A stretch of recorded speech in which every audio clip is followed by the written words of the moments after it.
Setiap gue bilang terburuk, ternyata masih ada yang lebih buruk lagi. Dari kasusnya Pak Tom Lembong, Ibu Ira, kemarin Amal Sitepu sampai hari ini. Gue pikir yang Amal Sitepu itu, yang kasus videografi itu udah paling parah dari yang paling parah. Ternyata ada yang lebih buruk dan menjijikan lagi. Gue nggak tahu term apa yang lebih tepat dari menjijikan ya. Dan kalian akan paham kenapa gue pakai kata menjijikan ini, teman-teman. Kali ini korbannya seorang anak muda, seorang yang sangat berprestasi, sudah banyak kontribusinya untuk negara ini, lulusan luar negeri, dan hari ini jadi pesakitan, hari ini dituduh, hari ini dianggap sebagai seorang kriminal dengan tuntutan yang nggak main-main, 22,5 tahun penjara, teman-teman. Yang mana itu luar biasa berat gitu.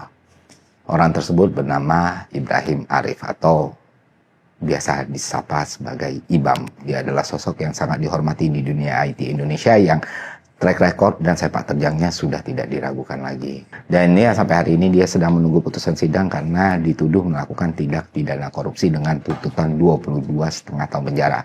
Siapa yang menuntut? Siapa lagi kalau bukan lagi dan lagi Kejaksaan Republik Indonesia. Gue pikir mereka akan belajar, gue pikir mereka akan paham, gue pikir mereka akan tidak mengulangi kesalahan yang sama, tapi yang terjadi malah kontradiktif, teman-teman. Bukannya memperbaiki, malah lebih parah lagi hari ke harinya. Dan secara terang-terang gue sampaikan di video ini, Kejaksaan Republik Indonesia menurut gue adalah institusi yang paling harus dibenahi, dirombak, dan direformasi saat ini. Karena apa yang sudah mereka pertontonkan di publik ini benar-benar memalukan. Dan yang lebih buruk lagi, sepertinya kata memalukan itu sudah nggak ada di kamus mereka gitu. Atas apa yang terjadi dengan Ibam ini.